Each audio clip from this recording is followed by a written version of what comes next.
What's going on, world? This is James Grandmaster Facts Boys, and you're here for another Facts Project review. I have been waiting to talk about this book. New Gods, issue 3, of course, Ram V writing. Riccardo Federici is combining his art skills with Evan Cagle in this book, and in a fabulous way, because Evan Cagle's doing more of the present day stuff, where Riccardo is doing more of the Second World and Chronicler scenes with Metron. And then, of course, you got Francesco Segala doing colors, and Tom Napolitano doing lettering. Now, to get right into it, I've talked about this before because I feel as though the fourth world is just alive and thriving in whatever Ram V is putting together. And the way that Evan has detailed the first two issues, and now with Federici now taking over and giving us a proper origin story for this child based on the structure of these three gods built in the Second World and how they were torn apart and then created this child. But we got to start somewhere, and the way that we start is literally the fall of Apokolips, because Karok, whether you want to call him Karok Dean or Karok Ator, he is absolutely dismantling Apokolips.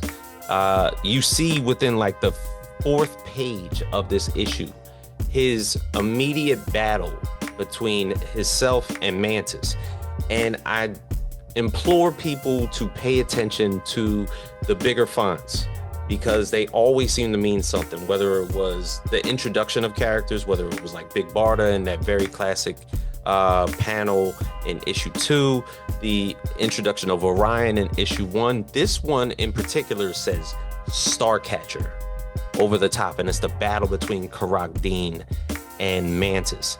And it doesn't take long for him. It doesn't take long for this man at all, because once he is through with Mantis, you see Decide, Granny Goodness, the rest of the female Furies retreating, and he is almost like, bring them all. I know what I'm doing. I'm going to handle it. It's going to be done.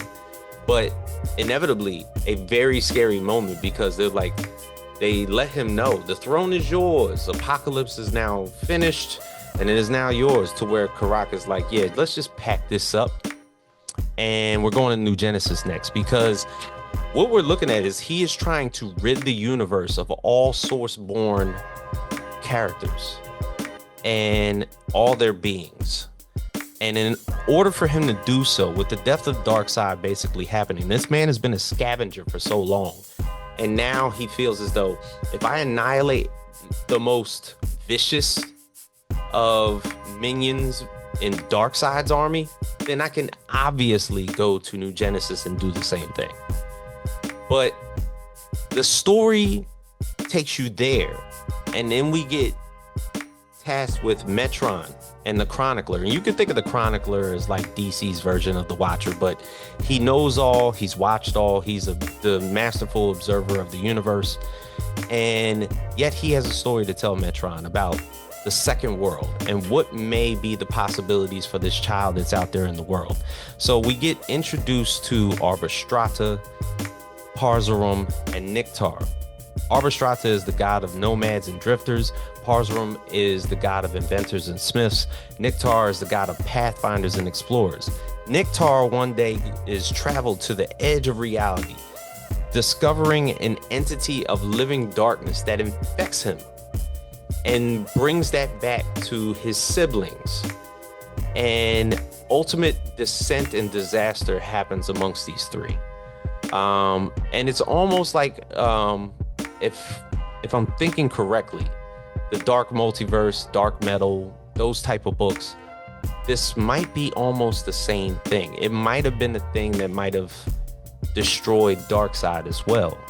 But all in all, you get met with these three gods, and they start to pit against each other. More than likely Niktar, because amidst their descent, he kills his sister, Arbistrata, and decides to eat her flesh.